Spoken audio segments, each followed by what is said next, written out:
ಶೃಂಗಸಭೆಗಳು ಅಂದ್ರೆ ಯಾವಾಗಲೂ ಗಂಭೀರ ಚರ್ಚೆ, ದ್ವಿಪಕ್ಷೀಯ ಒಪ್ಪಂದಗಳ ನಡುವೆ ಕೆಲವೊಮ್ಮೆ ನಾಯಕರ ನಡುವಿನ ಒಂದು ನಗು, ಒಂದು ಸೆಲ್ಫಿ ಕೂಡ ಜಗತ್ತಿನ ಗಮನ ಸೆಳೆಯುತ್ತೆ. ಅದಕ್ಕೆ ಭಾರತದ ಪ್ರಧಾನಿ ನರೇಂದ್ರ ಮೋದಿ ಮತ್ತು ಇಟಲಿಯ ಪ್ರಧಾನಿ ಜಾರ್ಜಿಯಾ ಮೆಲೋನಿ ಅವರ ಘಟನೆಯೇ ಸಾಕ್ಷಿ. ಭಾರತದ ಪ್ರಧಾನಿ ನರೇಂದ್ರ ಮೋದಿ ಮತ್ತು ಇಟಲಿಯ ಪ್ರಧಾನಿ ಜಾರ್ಜಿಯಾ ಮೆಲೋನಿ ಅವರಿಬ್ಬರ ಹೆಸರು ಒಟ್ಟಿಗೆ ಬಂತು ಅಂದ್ರೆ ಅಲ್ಲಿ ಮೆಲೋಡಿ ಎಂಬ ಹೆಸರು ದೊಡ್ಡ ಮಟ್ಟದಲ್ಲಿ ಸದ್ದು ಮಾಡುತ್ತೆ. ಅದರಂತೆ ಸಾಮಾಜಿಕ ಜಾಲತಾಣದಲ್ಲಿ ಮೆಲೋಡಿ ಎಂಬ ಹ್ಯಾಶ್ಟ್ಯಾಗ್ನೊಂದಿಗೆ ಮೀಮ್ಸ್ಗಳು, ರೀಲ್ಸ್ಗಳು ವೈರಲ್ ಆಗುತ್ತವೆ. ಯಾಕಂದ್ರೆ ಈ ಇಬ್ಬರು ನಾಯಕರ ನಡುವಿನ ಆತ್ಮೀಯತೆ, ಪರಸ್ಪರ ಗೌರವ ಮತ್ತು ಲವಲವಿಕೆಯ ಮಾತುಕತೆ ನೆಟ್ಟಿಗರಿಗೆ ಭಾರಿ ಇಷ್ಟ.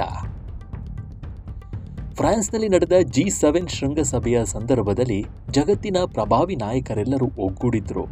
ಈ ವೇಳೆ ಪ್ರಮುಖ ನಾಯಕರ ಗುಂಪು ಫೋಟೋ ತೆಗೆಯುವ ಮುನ್ನ ಪ್ರಧಾನಿ ನರೇಂದ್ರ ಮೋದಿ ಹಾಗೂ ಇಟಲಿ ಪ್ರಧಾನಿ ಜಾರ್ಜಿಯಾ ಮೆಲೋನಿ ಪರಸ್ಪರ ಎದುರು ಬದಲಾಗ್ತಾರೆ.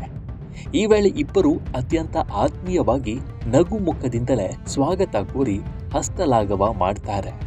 ಈ ಸಂದರ್ಭದಲ್ಲಿ ನಡೆದ ಚಿಕ್ಕ ಸಂಭಾಷಣೆಯ ವಿಡಿಯೋವೊಂದು ಇದೀಗ ಸಾಮಾಜಿಕ ಜಾಲತಾಣದಲ್ಲಿ ದೊಡ್ಡ ಮಟ್ಟದಲ್ಲಿ ವೈರಲ್ ಆಗ್ತಾ ಇದ್ದು ನೆಟ್ಟಿಗರ ಗಮನ ಸೆಳೆಯುತ್ತಿದೆ. ಕೇವಲ ರಾಜಕೀಯ ವಿಚಾರಗಳಷ್ಟೇ ಅಲ್ಲದೆ ವೈಯಕ್ತಿಕ ಮಟ್ಟದಲ್ಲೂ ಇಬ್ಬರು ನಾಯಕರ ನಡುವೆ ಇರುವ ಉತ್ತಮ ಬಾಂಧವ್ಯವನ್ನ ಈ ವಿಡಿಯೋ ಮತ್ತೊಮ್ಮೆ ಜಗತ್ತಿಗೆ ಎತ್ತಿ ತೋರಿಸಿದೆ. ಸದ್ಯ ಇಂಟರ್ನೆಟ್ನಲ್ಲಿ ಬಿರುಗಾಳಿ ಎಬ್ಬಿಸಿರುವ ಈ ವೈರಲ್ ವಿಡಿಯೋದಲ್ಲಿ ಮೆಲೋನಿ ಅವರು ಪ್ರಧಾನಿ ಮೋದಿಯವರನ್ನ ನೋಡಿ, ನಿಮ್ಮನ್ನ ಮತ್ತೊಮ್ಮೆ ಇಲ್ಲಿ ಭೇಟಿಯಾಗ್ತಾ ಇರೋದು ತುಂಬಾ ಸಂತೋಷ ತಂದಿದೆ.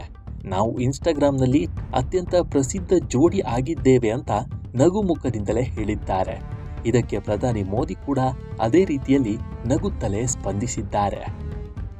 ಇದೇ ವರ್ಷದ ಮೇ ತಿಂಗಳಲ್ಲಿ ಪ್ರಧಾನಿ ಮೋದಿ ಇಟಲಿಗೆ ಭೇಟಿ ನೀಡಿದಾಗ ಜಾರ್ಜಿಯಾ ಮೆಲೋನಿ ಅವರಿಗೆ ಭಾರತದ ಪ್ರಸಿದ್ಧ ಮೆಲೋಡಿ ಚಾಕೊಲೇಟ್ ಪ್ಯಾಕೆಟ್ ಅನ್ನ ಉಡುಗೊರೆಯಾಗಿ ನೀಡಿದ್ರು.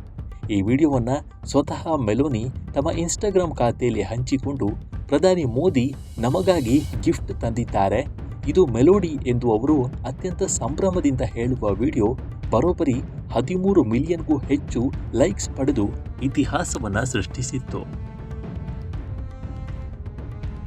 ಇದೇ ಘಟನೆಯನ್ನ ಉಲ್ಲೇಖಿಸಿ ಇದೀಗ ಪ್ರಧಾನಿ ಮೋದಿ ಅವರ ಬಳಿ ಮೆಲೋನಿ ಮಾತನ್ನ ಆಡಿದ್ದು ಖುಷಿಯಿಂದಲೇ ಕಾಣಿಸಿಕೊಂಡಿದ್ದಾರೆ. ಈ ವಿಡಿಯೋ ನಿಮಗೆ ಇಷ್ಟವಾಗಿದ್ರೆ ಲೈಕ್ ಮಾಡಿ, ಶೇರ್ ಮಾಡಿ ಮತ್ತು ನಮ್ಮ NCIB ಚಾನಲ್ ಅನ್ನು ಈ ಕೂಡಲೇ ಸಬ್ಸ್ಕ್ರೈಬ್ ಮಾಡಿ.